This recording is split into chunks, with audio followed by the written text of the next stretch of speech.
지난달 우리나라 무역 수지가 21억 달러 적자를 내면서 15개월 연속 적자를 이어갔습니다.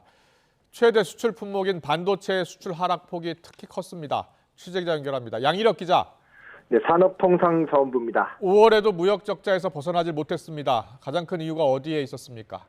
네, 지난달 수출은 전년보다 15.2% 감소한 522억 4천만 달러, 수입은 14% 감소한 543억 4천만 달러를 기록했습니다.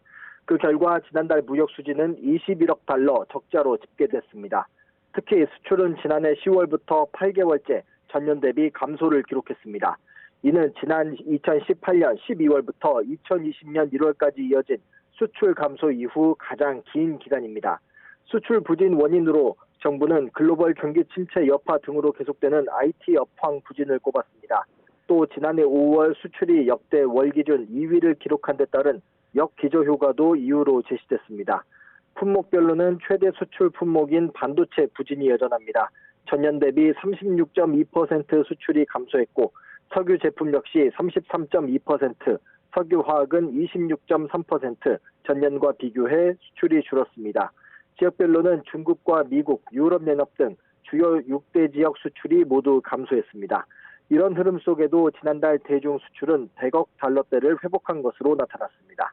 이처럼 부진한 수출 성적에도 정부는 조업일수 영향을 배제한 일평균 수출은 지난해 10월 이후 처음으로 24억 달러대를 회복했다고 설명했습니다. 지난달 수입이 줄어든 원인으로는 원유 16.2%, 가스 20.2%, 석탄 35.1% 등 에너지 수입 감소가 영향을 준 것으로 풀이됩니다. 결과적으로 지난달 역시 무역 적자를 기록하면서 무역 수지는 15개월 연속 적자 행진을 이어갔습니다. IMF 금융위기가 있었던 97년 이후 가장 긴 무역 적자입니다. 다만 무역 적자 규모는 지난해 1월 125억 달러 이후 2월에 53억, 3월에 47억, 4월 26억 달러 등 계속해서 줄어드는 추세를 보이고 있습니다. 지금까지 산업부에서 YTN 양일혁입니다.